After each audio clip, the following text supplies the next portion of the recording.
Hello everybody, Founder Rich here with another vinyl finds.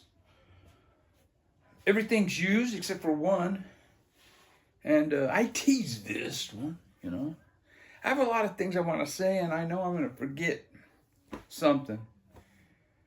First of all, I got up today. I'm going to watch some, record store day finds videos. There aren't any. There's I think I watched 3. Maybe, I think, as far as the BC is concerned, Record Store Day is kind of dying, man. It's on its last legs, The hype isn't there. It just, I don't know, it isn't like years past. I went to my record store Wednesday evening, and Ron, he showed me what he got. It wasn't even a full box.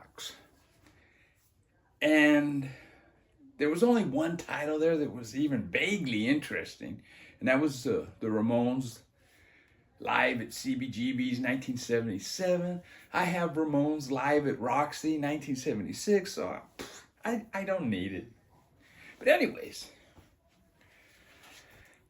let's talk about this record here.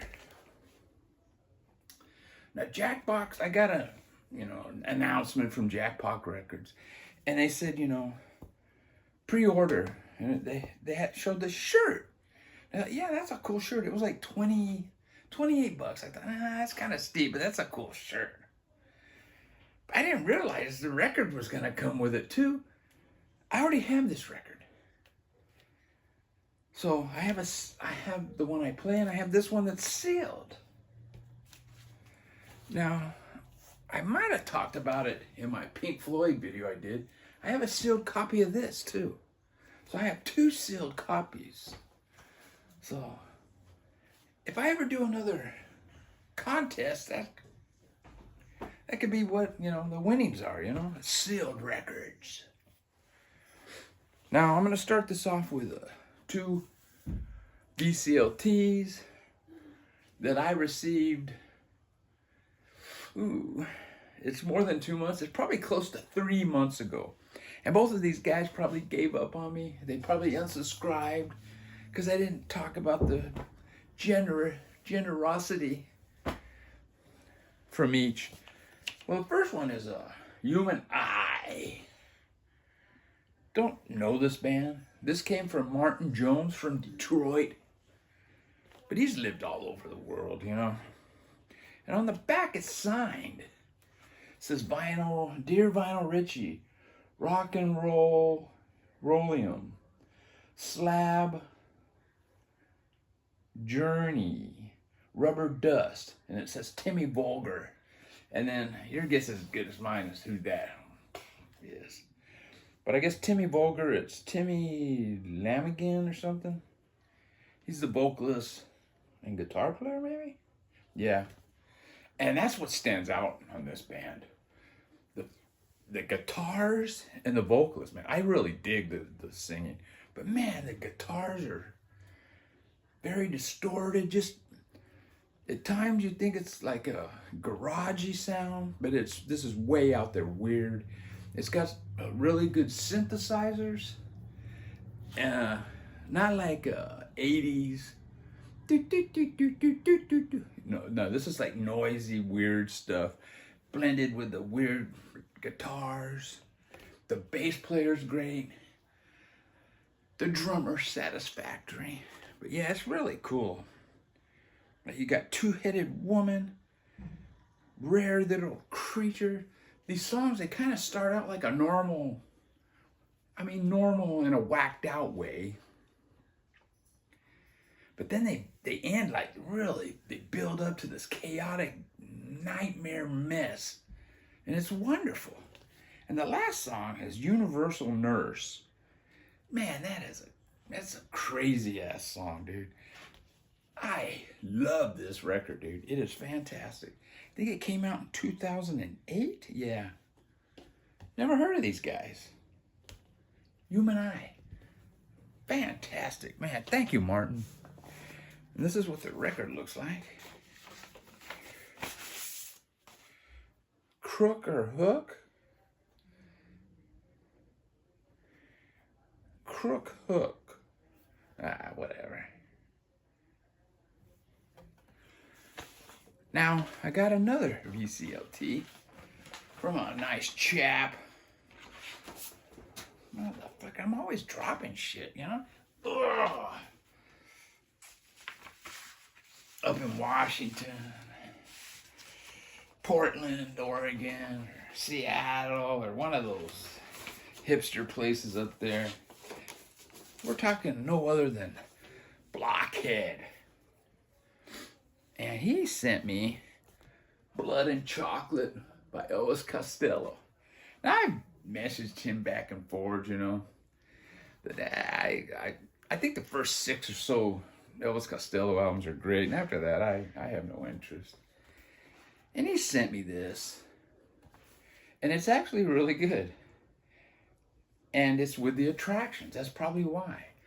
I think the last album that I bought by Elvis Costello that I thought was great was Trust. I really dig. Some of the songs on that are fantastic. Some are, you know, it's getting like a little predictable. And then the one after that was Imperial Bedroom. That one I think even was a step down. And those are the last 2 albums that I actually purchased brand new from Elvis Costello. I was done.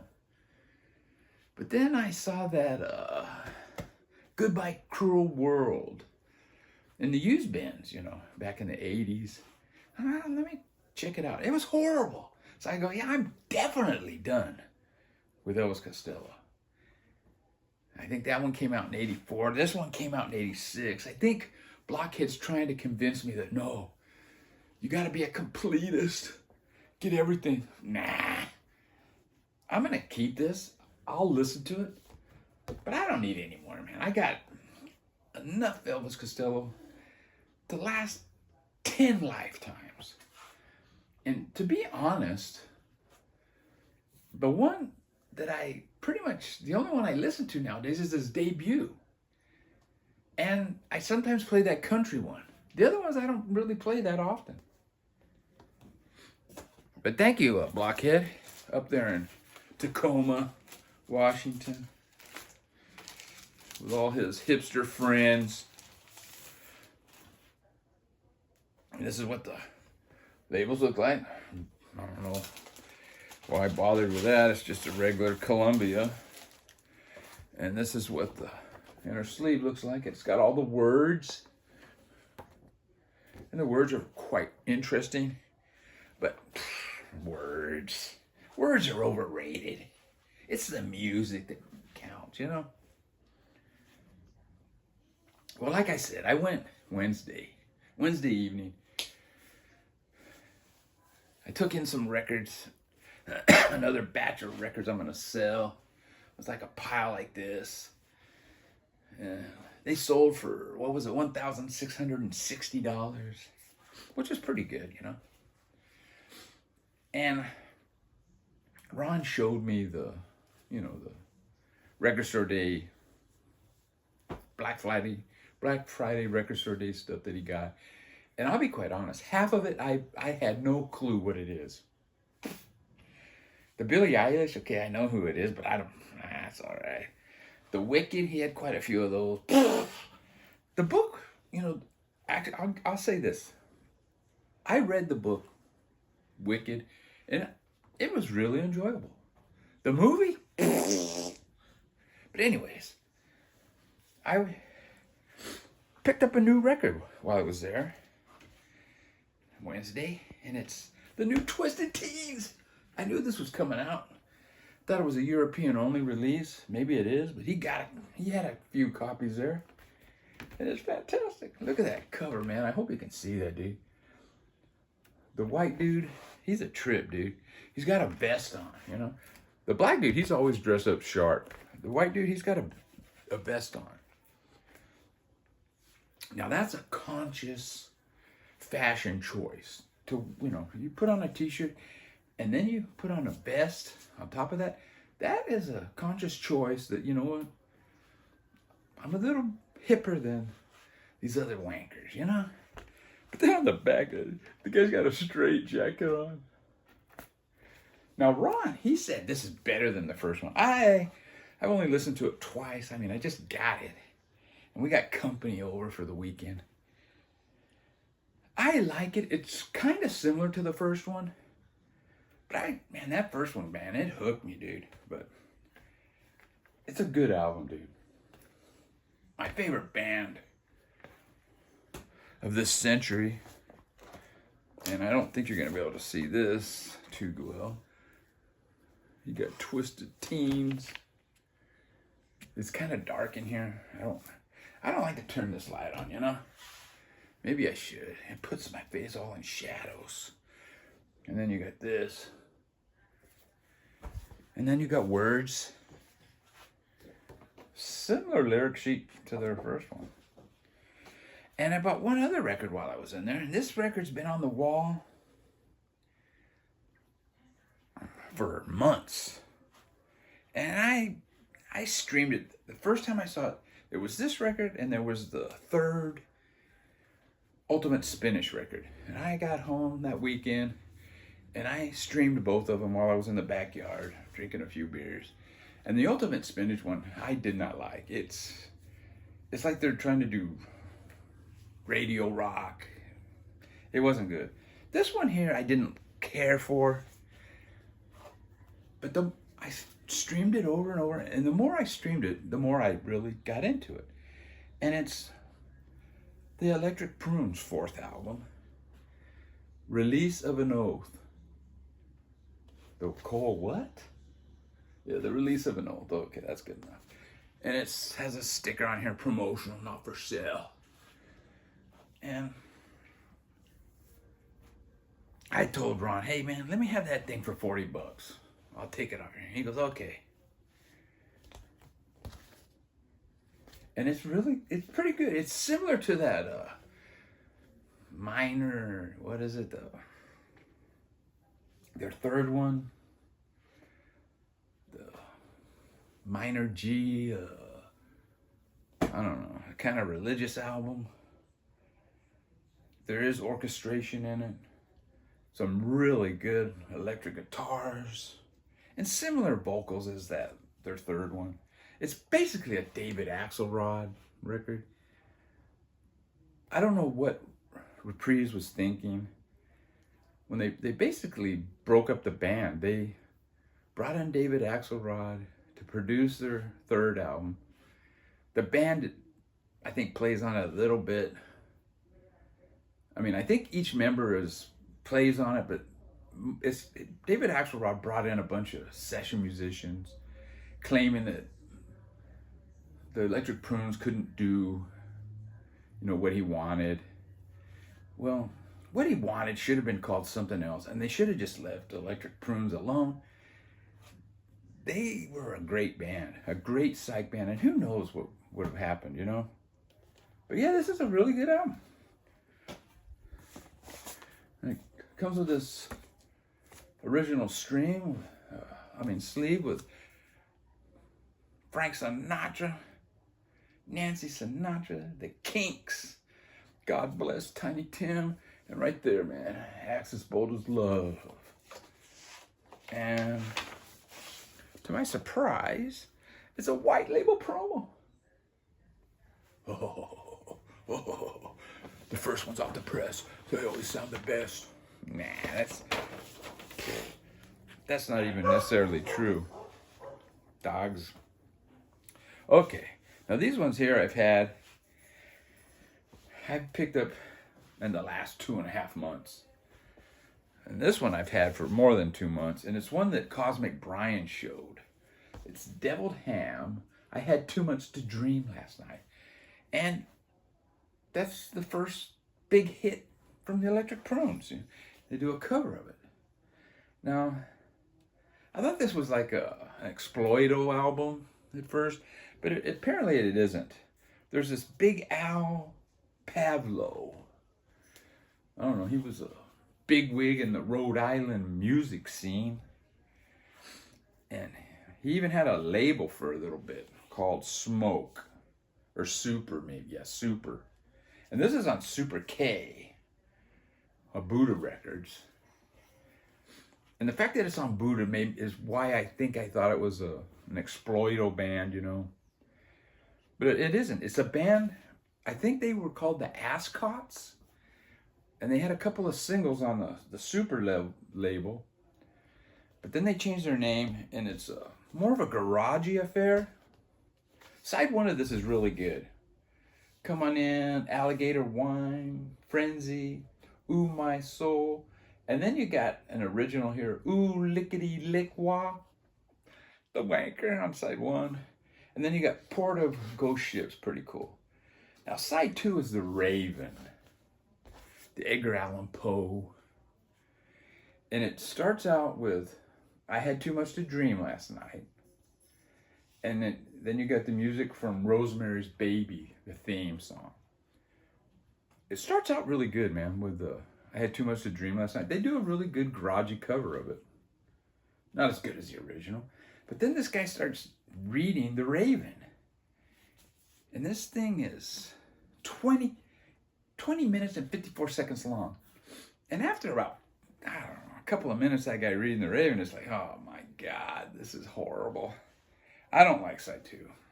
I mean, I listened to it once, and I kind of doubt if I'm ever going to listen to it again in my life. But side one's really worth having. And this is what the labels look like. Pretty cool. Super K. I know I don't have anything on that label. Now another one that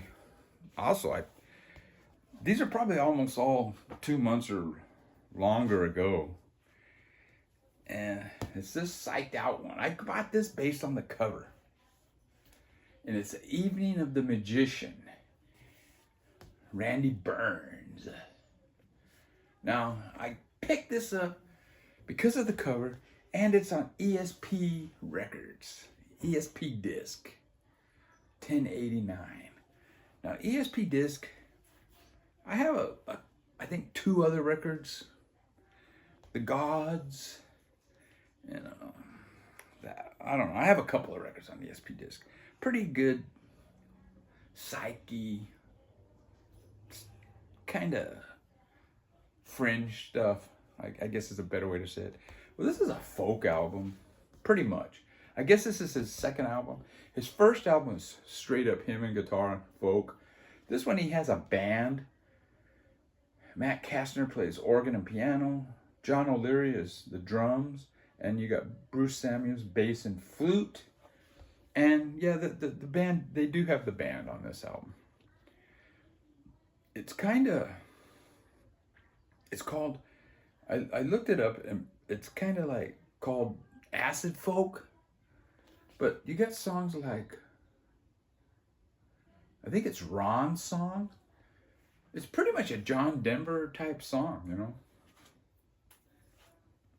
You know, it might not quite sound like John Denver, but the actual song, the writing part of the song, and it's a John Denver type song. But other ones are kind of more trippy. So I get the acid folk thing. And I'm not really big into folk. I don't listen to it a lot. But this is actually pretty enjoyable. And I can play this, and my wife she doesn't blink an eye, you know, so that's always good. Although I could care less, to be honest. And this is the labels. And this is the same, but without the black. It's all just the ink drawing. And yeah, it's pretty cool, man.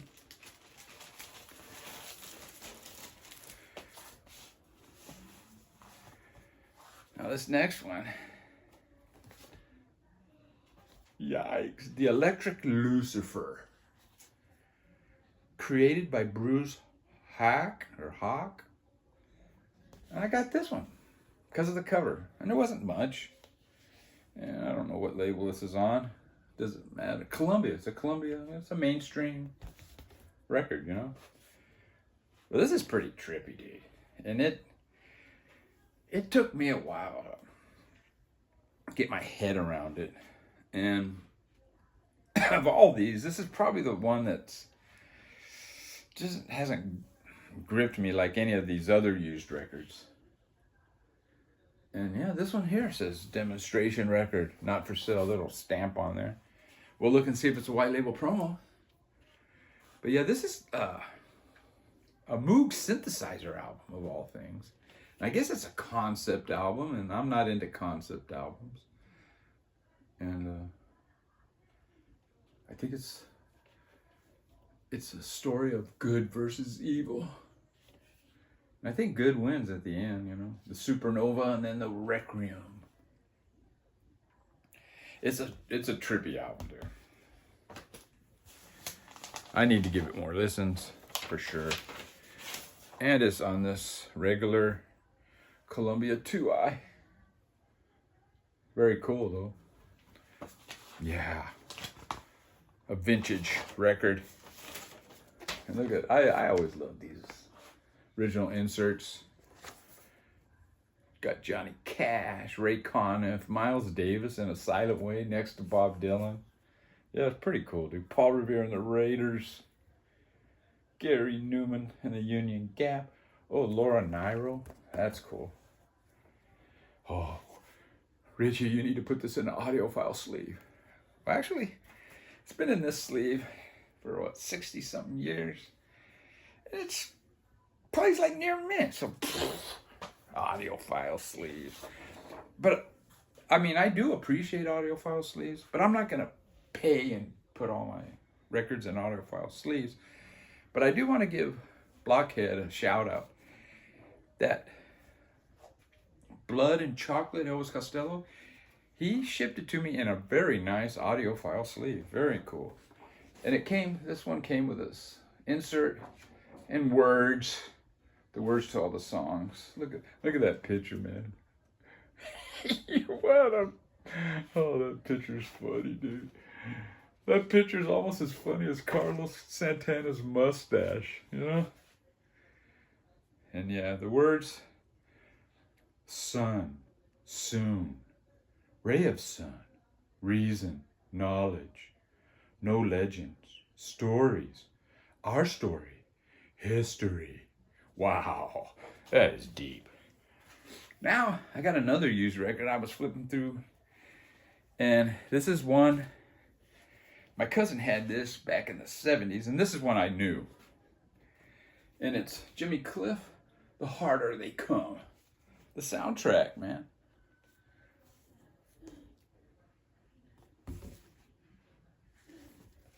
And words. More words. Yeah, it's a pretty cool album, man. The only problem is you got two versions of The Harder They Come. You got two versions of You Can Get It If You Really Want It. I think those are the only two that are... why do you have two versions of the same song, you know? You have 6 songs on side 1, 6 songs on side 2, and 2 of them are repeats, you know? But anyways, it's cool. Dig this album, man. Really good listen. I would say the cover is... it's not bad, but... and the record is a solid VG+. Plays great. A little bit of crackling between the songs, but once the music's on, it's fine. And look at this. Beautiful audiophile sleeve. Thanks to Ron, Going Underground Records. And is this the last one? No, I got 2 more. Now this is another one I was familiar with, and it's Terry Reid. I think this is his 2nd album. He has 4 albums that I kind of want. The first one being that Bang Bang. This one. Then you got The River, which I already own.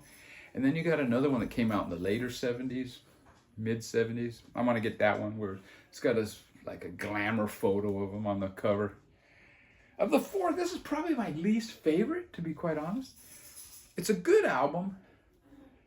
The guitars and the singing gets a little much at times. My wife didn't like this one. You put it that way. But yeah, it's a good album, man.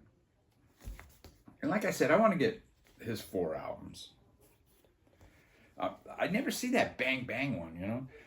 I saw it once when I was in LA, and it wasn't cheap, and I looked at it and it was like all scuffed up, and I'm not gonna pay that. And this is on Epic, if I believe. Oh, here's a picture of the band. Pretty cool. And on Epic, and something that a lot of people don't know, but Pete Shelley from the Buzzcocks, he used to, in the 60s, he was playing with Terry Reid. And the last one I had no idea. It looked interesting.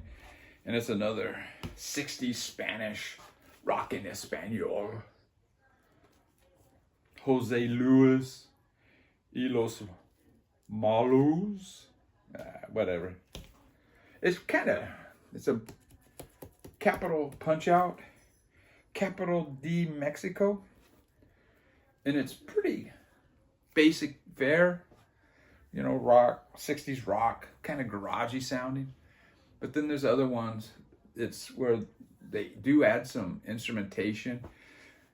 But underneath the instrumentation is this really primitive garage band playing.